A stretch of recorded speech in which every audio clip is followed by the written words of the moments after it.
네, 화이팅 한번 해주십시오. 하나, 둘, 셋. 화이팅!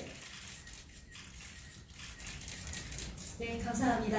아유, 고맙습니다.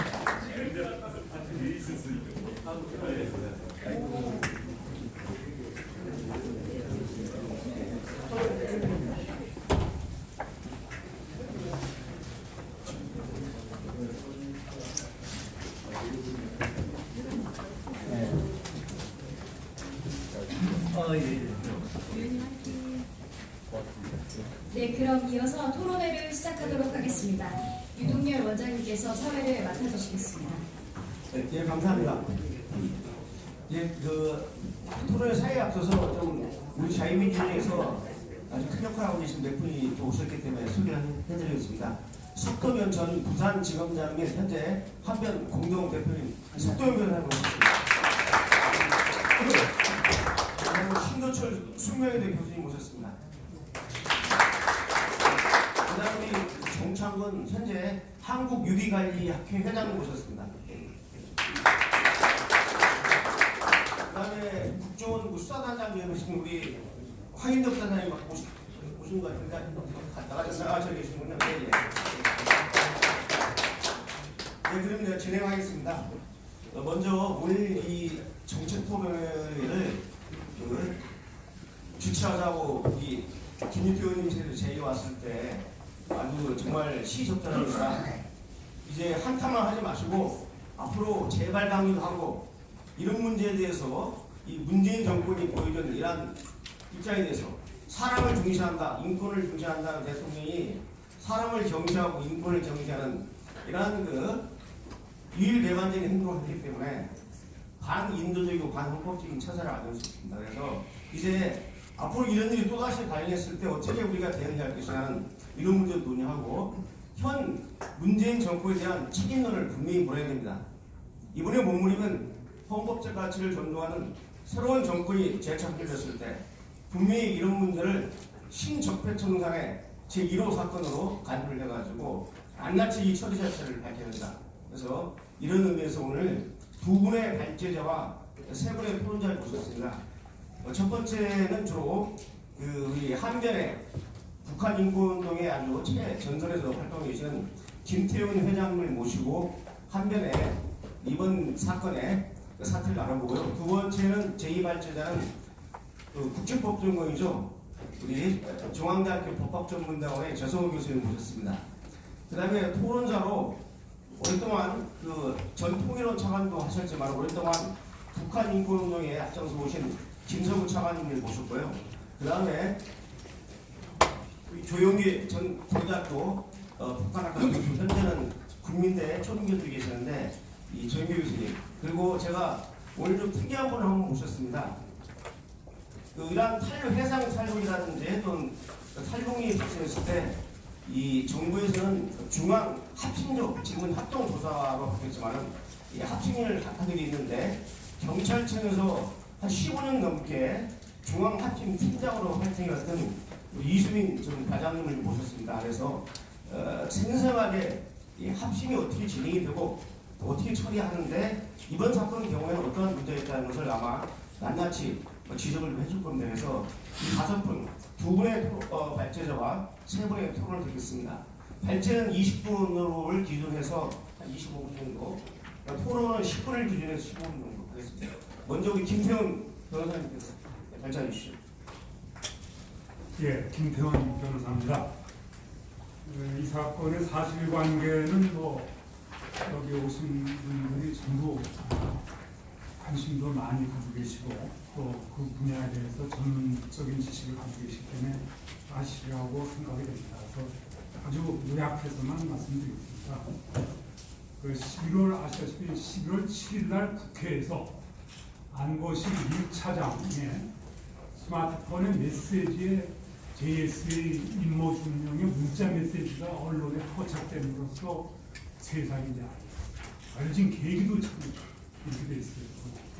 다시 우리가 추적을 해보니까 이미 10월 30일부터 동해 NLL을 해서 넘어오려고 애쓰는 걸 못 넘어오게 격퇴하고 넘어오려고 격퇴하고 계속 시소 게임을 하다가 그거는 11월 2일 날 납부를 해가지고 합동신문을 했는데 겨우 이틀간 조사하고서는 국정한 결심을 하고 11월 5일 날 북한에 타전을 했어요. 그건 다 공식으로 나온 겁니다. 근데 그날이 어떤 날이냐? 한 아세안 정상회의에 김정은을 초청하는 날입니다. 초청을 하면서 딱 보니까 무슨 머리에 연기를 떠오르는 게 어떻게 이렇게 딱 둘이 떠나냐. 이례적으로 짧은 기간 내에 보내겠다. 받겠느냐? 하면서 초청했다. 아주 참 날짜가 묘하게 되고 그러니까 11월 그 다음 날 받겠다. 그 11월 7일 날 축성을 그때 안 돼 딱 가리고 손 묶고 요 체각까지도 준비하고 합니다. 이렇게 판문점을 갔어요. 딴 데를 푼데 이 사람들이 딱 보니까 아이고 공동 경로에 북한군이 딱 있는 거 이 사람들이 주저앉았단 말이에요. 어떻게 이런 일이 대한민국에서 이렇게 이런 일이 21세기 인권국가로 착한 나라에서 이런 일이 생길 수가 있어요. 뿐만 아니라 국민의당은 거짓말만 계속합니다. 이 사람들이 죽더라도 북으로 돌아가겠다. 이런 아주 습관이 또 바로 어선을 갖다가 북한을 보냈어요. 보냈더니 다 청소를 다 해서 깨끗하게 청소해서 싹 보내고 흔적도 아무것도 안 났어요. 그런데 이제 이런 사태인데 그래가지고 이제 국정원과 통일부가 수가 이제 자기네가 결정 안 했다. 누가 했느냐? 청와대가 했다 이렇게 얘기하겠습니다. 현재까지 드러난 사실을 깨끗하게 드러나고 있습니다.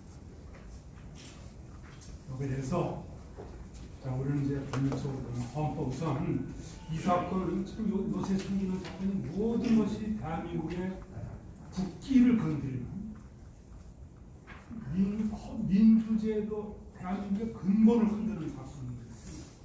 이 사건도 대한민국의 근본입니다. 저는 이 사건은 헌법 3조 대한민국의 영토는 한반도와 그 부속 도서라. 이 헌법 3조는 저는 보기에 아마 많은 헌법학자들이 동의하고 헌법 1조에 대한민국 민주공화국이다. 못지않게 중요한 조문이 바로 이 헌법 3조입니다. 이 헌법 3조를 건드린 사건입니다. 자꾸 모든 사람들은 뭐 살인범이다, 귀순이사 이게 중요한 건 아니고 북한 주민은 원래가 대한민국 국민입니다.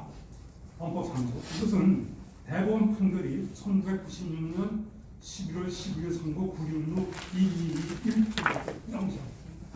헌법 3조를 해석하면 그렇게 나옵니다. 북한 주민도 대한민국 그 사람이 귀순의사를 표시했던 상황인 거예요. 이게 없어요. 그런데 이 사람은 그래서 다만 실효적 지배를 우리가 못하고 있기 때문에 통치권을 행사하고 못할 뿐입니다. 이 북한서는 분명히 실효적 지배로 들어갔습니다. 그런데 대한민국의 사법주권을 행사했습니다. 당연히 이런 전제에 있습니다. 그래서 결국은 이 사건은 생명권을 침해했다. 우선 헌법에 생명권 조항은 없습니다. 그러나 대전제로서 기본권 중에 기본권도 기초적인 기본권 중에 당연히 해석상 나오는 생명권입니다. 이 북한은 2014년 유엔 COI 레포트가 얘기했다시피 조직적이고 광범위하고 중대한 인권 침해가 이 현재도 일어나고 있습니다. 그 인권 침해의 중대성에 대해서는 현대 사회에서 유례를 찾아볼 수 없습니다. 생명권이 보장이 안 됩니다.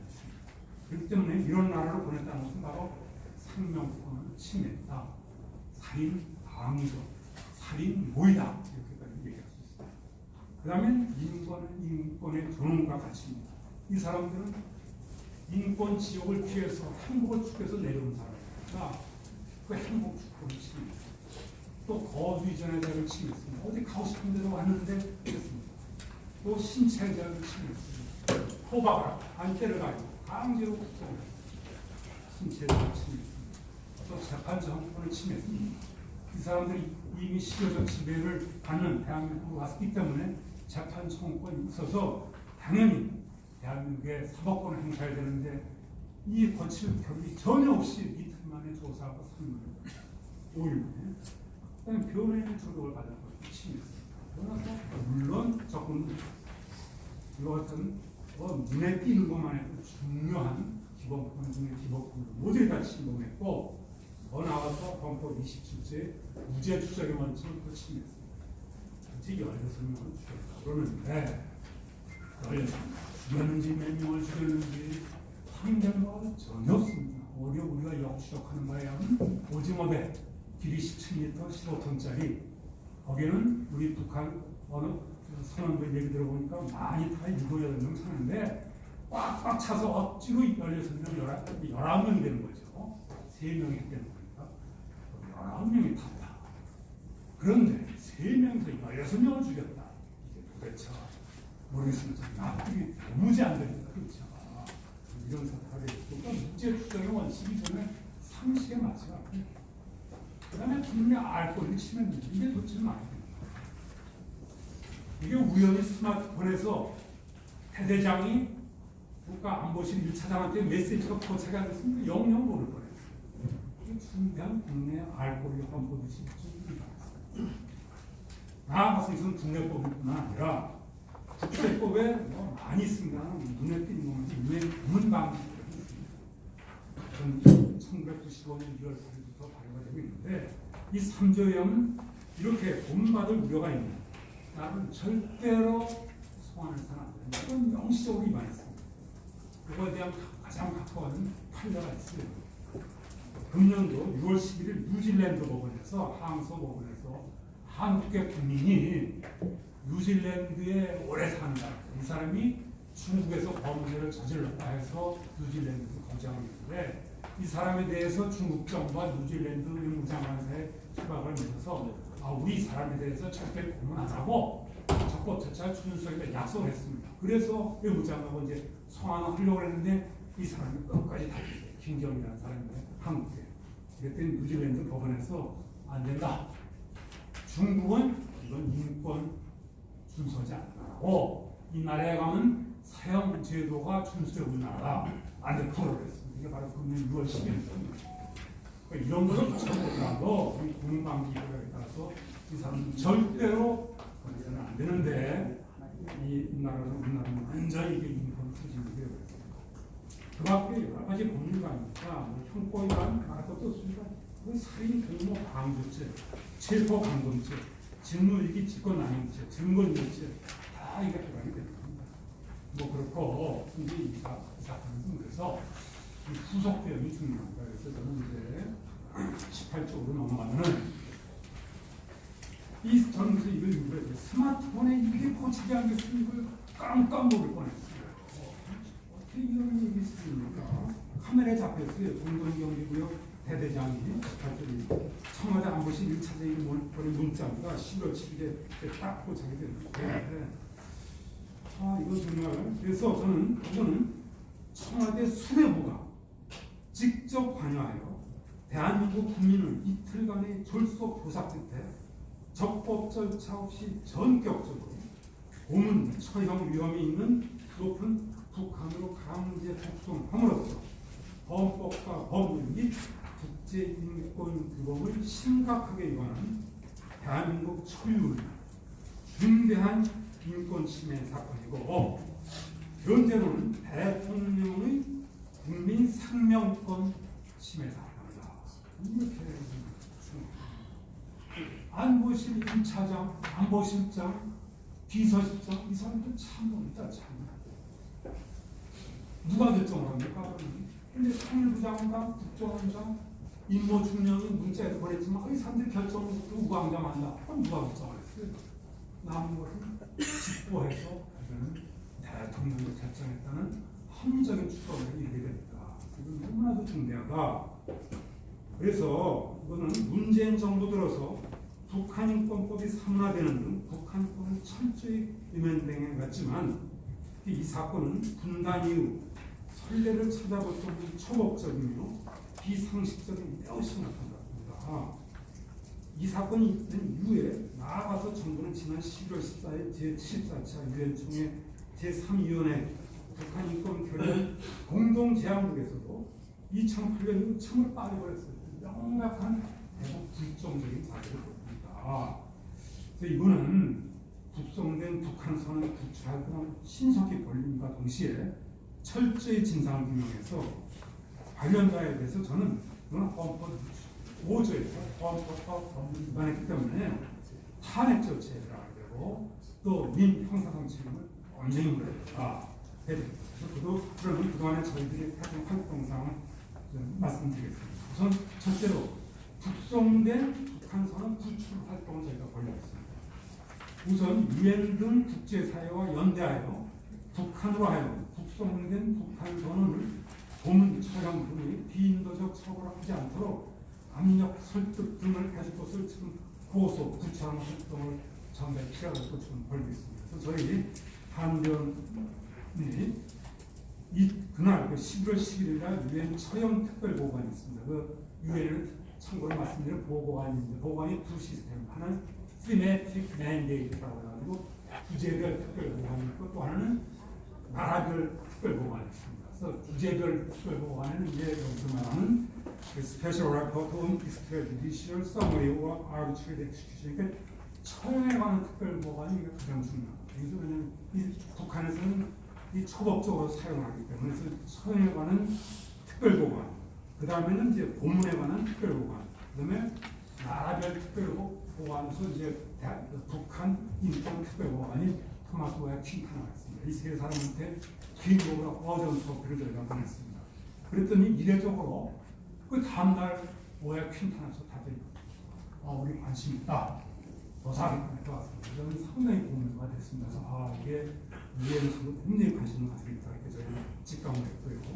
그랬다. 근데 4월에 10월 14일 날 울망주와 정의로운 통일을 생각하는 본관문에서 강제적 비자발적 실정구에 관한 실무를 또 공동받아 있고, 그 다음에 18일 날은 저희들이 밑에 이제 단체들이 대한민국의 공권단체 거의 다 망라했고, 그중에는 HRNT에서 북한 위원회, 인권위원회라고 미국에도 있습니다. 저런 단체까지 다 포함해서 거의 모든 유엔의 특별보고관, 또 OHCHR, 또 제네바의 각국 대표단들한테 거의 다 공동선을 보냈습니다. 그랬더니 이제 OHCHR과는 이제 언론위원회를 통합해가지고 OHCHR 유엔 인권 15대에서도 관심을 가지고 있다. 그래서 이제 저희들이 볼 때 두 가지로 그랬습니다. 하나는 북한의 압력을 넣어서 청을 못하게 해달라. 일단 대한민국 정부에 대해서는 자율방지 대책을 세워달라. 유엔 고문방지 협약을 위반했으니까 이와 같은 거에 대해서 준열히 문의하고 자율방지 대책을 세워달라고 두 가지를 보냈습니다. 이렇게 보냈고요. 그래서 지금 답변이 현재 온 거는 이제 두 군데서 왔고, 그다음에 아까 말씀 주신 신학교에서도 바로 13일 날 저희한테도 답변이 와서 우리 관심 있다. 체크하고 있다. 대한민국 정부와 교섭하고 그렇게 왔습니다. 그런 적이 있고, 그 다음에 이제 제가 제안을 드리기를 지금 영국, 독일, 스웨덴 등 인권 옹호에 적극적이면서 북한의 외교 공간 등 나라들이 있습니다. 평양에.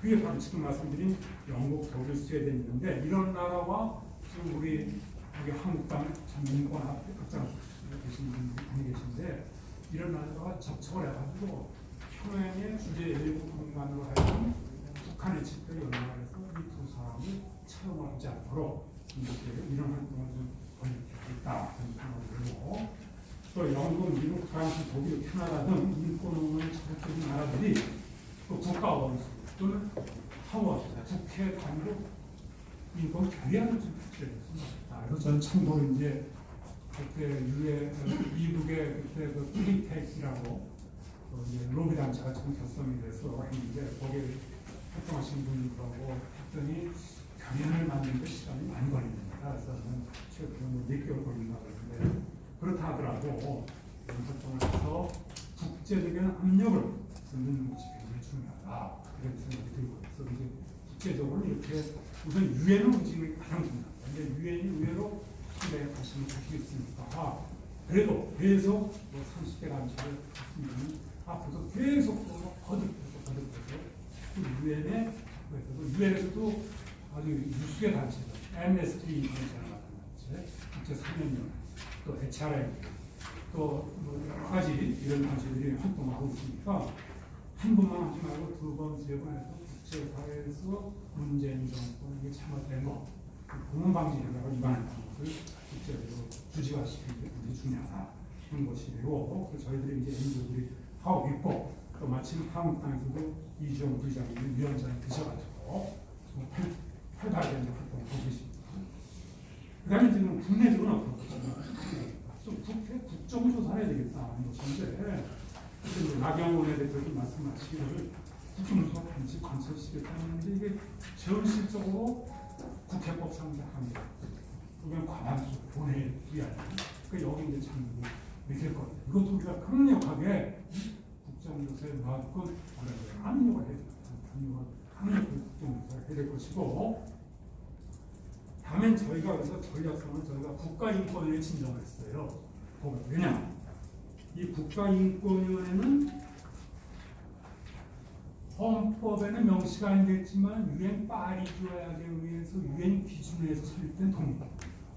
그래서 국가인권위는 국제기구와 연대할 수가 있습니다. 그래서 저희가 11월 11일에 자 지금 국가인권위는 지금 해체운동까지 마치고 있다. 차준영에서 북한인권에 대해서 문재인 정권이 들어선 이후에 북한인권에서 한마디 우리가 이렇다 할 특별한 성명도 없고 발표는 없다. 그래서 지금 해체운동도 벌어지고 있는데, 이거야말로 국가인권위원회가 목소리를 낼 수 있는 게 아니냐. 그리고 이거 저희가 특히 국가인권위에서 주목한 것은 인권 침해를 조사할 수 있는데, 형사 고발의 경우에는 대통령은 헌법 84조에서 내란 또는 위헌죄를 범한 경우를 제외하고는 재직 중 형사상 소출을 받지 않습니다. 그래서 이 여기에 장벽에 맞춰가지고 수사가 안 되는데, 그것도 부실이 될 수 있어요. 그러나 국가인권위원회법의 인권침해 조사는 대통령이 여기서는 제어할 수 없습니다. 그래서 저희는 강력하게 대통령을 조사해야 된다. 그래서 결국에는 이 사건은 일반 일개 대대장이 직보하는 거고, 이건 결정권은 대통령입니다. 당신들이 잘 명운을 걸고 인권위원회 국제사회와 연대해가지고 직접 청와대 조사를 이렇게 하고 있고, 그랬더니 하여간 언론에 나온 거 보면 27일날 뭐 특별 사건에서 조사국가 서울을 나옵니다. 한번 대축구를 할 것이고, 일반적인 트랙을 거쳐가지고 뭐 안연하게 뭐 사실대로 한다고 해서 답변을 때까지 기다리고 그럴 것이 아니고, 인권위원회들이 총출동을 해가지고 직접 조사를 하고 해야 된다. 저는 이렇게 생각하고 있고, 바로 이제 2, 3일 내에 조사를 예정입니다. 그 다음에 이제 형사 고발인데요. 이제 정의통일 법률 모임에서 그날 같은 날 국정원장, 정경도 국방장관, 정의용 청와대 국가안보실장, 김현철 통일부 장관은 형법상 직권남용, 직무유기, 살인방조 등의 혐의로 서울중앙지검에 고발을 해서 지금 현재 중앙지검 공동수사 일부에